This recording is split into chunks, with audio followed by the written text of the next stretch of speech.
Hello students, welcome to वर्क नाइव। बहुत बहुत स्वागत है बच्चों। आज की वीडियो में हम लोग बात करेंगे कि हम लोग का एग्जामिनेशन के बाद हम लोग का ओएमआर शीट, फाइनल आंसर की और रिजल्ट, ठीक है, ये सब तीन चीजें अभी बाकी है आना। वो कब आएंगी, कैसे आएंगी, सब कुछ बताऊंगा। तो चैनल पे अगर न्यू हो तो जल्दी से सब्सक्राइब कर लो, दोस्तों को शेयर कर दो ताकि सारी इंफॉर्मेशन आप लोग को आराम से घर बैठे मिल सके। ठीक है, तो बच्चों हम लोग का एग्जाम हो चुका है, सीधा डायरेक्ट क्वेश्चन पर जंप करते हैं। देखो, तो सिंस क्या है कि एग्जामिनेशन में हम लोग ने 21 जून को एग्जाम दे दिया था, राइट। उसके बाद हम लोग का प्रोविजनल आंसर की, जैसे हम लोग ने बताया कि लगभग 25 तारीख को, और उसी दिन हम लोग का आ गया था 25 जून के आसपास। ठीक है, और उसके बाद क्या हुआ, 25 जून के बाद उन्होंने 3 दिन का आंसर विंडो के लिए को चैलेंज करने के लिए टाइम दिया। ठीक है, बेसिकली हम लोग इस क्वेश्चन पेपर के इस आंसर में थोड़ा सा चेंजेस हो सकता था, इसलिए चैलेंज विंडो था।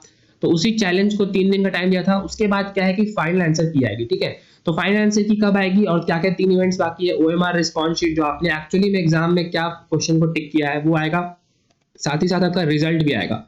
ठीक है, तो ये तीनों चीजें कब आएंगे सब कुछ बताऊंगा, ध्यान से देखो। और हम लोग सीधा डायरेक्ट जंप करता बिना किसी टाइम वेस्ट के। तो देखो, कहीं ना कहीं अगर मैं स्लाइड में दिखाऊं तो हम लोग का कल बहुत ज्यादा चांसेस है कि हम लोग का ओएमआर रिस्पॉन्स शीट है ना, वो 5 जुलाई के आसपास आ जाएगा। मैं ऐसा क्यों बोल रहा हूँ, क्योंकि अगर आपको रिजल्ट की बात करें तो रिजल्ट में जब देखा जाए तो मैंने आपको ऑलरेडी बहुत बार बताया है कि रिजल्ट हम लोग का 14 जुलाई के आसपास एक्सपेक्टेड है।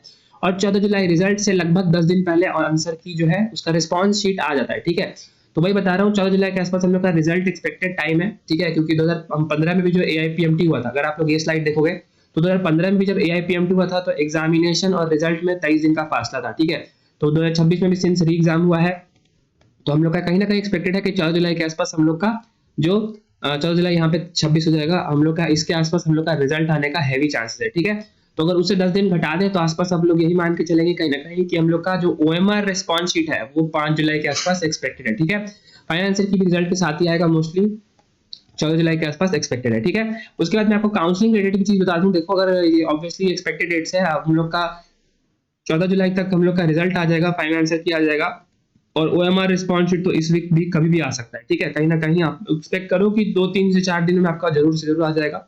और उसके बाद हम लोग की जो एमसीसी काउंसलिंग होगी, ठीक है, वो भी 10 से 15 अगस्त के आसपास स्टार्ट होगी। रिजल्ट आने के आसपास लगभग 20 25 दिन या 1 महीने के अंदर हम लोग का स्टार्ट हो जाता है काउंसलिंग, एमसीसी काउंसलिंग स्टार्ट हो जाएगा।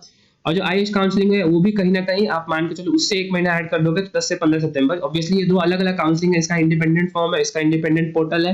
तो हम लोग के चैनल पे बने रहो सारी इन्फॉर्मेशन के लिए। ठीक है, तो एमसीसी काउंसलिंग लगभग हम लोग एक्सपेक्ट कर रहे हैं 10 से 15 अगस्त में, और जो आयुष काउंसलिंग है वो भी 10 से 15 सितंबर में स्टार्ट हो जाएगी। ठीक है, that's it for the video, ज्यादा लंबा नहीं करेंगे बच्चों। आई होप आप लोग तो सारी इन्फॉर्मेशन पहुंच गई होगी। मिलते हैं नेक्स्ट वीडियो में, तब तक के लिए जय हिंद।